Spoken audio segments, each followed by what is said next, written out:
Fraser for Seconds Out, and with me is IBF featherweight champion of the world, Lee Selby. Lee, great to see you warming up just before your big fight on Saturday night. Sam, I'm looking forward to it. I was due to fight Jonathan Barros out in Vegas in January, but the fight fell through due to his medical reasons. But now he's passed, he's all clear, and yeah, I'm looking forward to Saturday night. I mean, that is a very unusual experience. I mean, fights get called off, as we know, fighters get injured, but 24 hours before you were literally touching gloves. I mean, how did that feel? It was obviously disheartening, you know. I'd made weight, I was ready to go out on the scales. It was literally 15 minutes before I was due to stand on the scales, and the officials come in and told me that the fight was off, but I tried to stay professional. We took the weekend off, and then we drove down to LA. We sparred over in LA while we made the most of our time in America.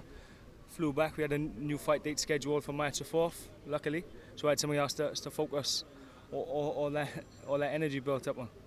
But it must be very hard. I mean, 24 hours before, your mind is almost switched on to fight night, and then to come down and then up, it's a bit of a roller coaster mentally, isn't it? Yeah, mentally and physically. I was sat watching the fight, and I felt ill, where I'd been at such a high, ready to fight, and then, like you said, like a roller coaster ride up and down. I was sat there, and I was physically ill.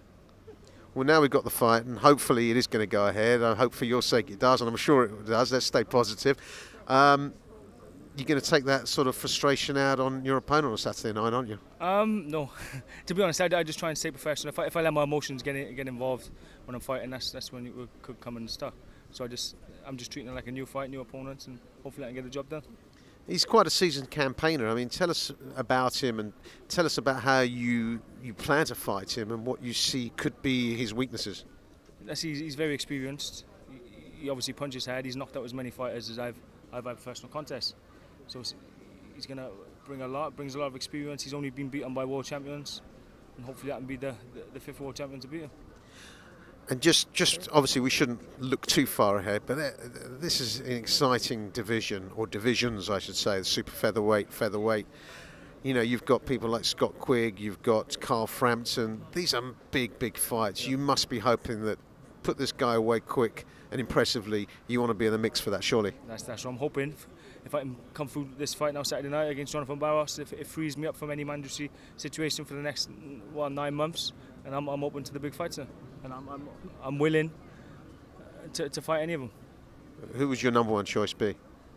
Probably Carl Frampton. Nothing due to him personally, obviously. It's just he's the highest profile featherweight probably in the world, or one of them, and he's a fellow Brit. And if we both think we're the best in the world, we've got to prove we're the best in Britain first. Well, I know Barry McGuigan has said that he thinks that fight's going to happen, so I wish you the best of luck for Saturday night, and then let's hope that we can see you in the ring with Carl Frampton. That'll be an exciting one. Yeah, thank you very much. Best of luck.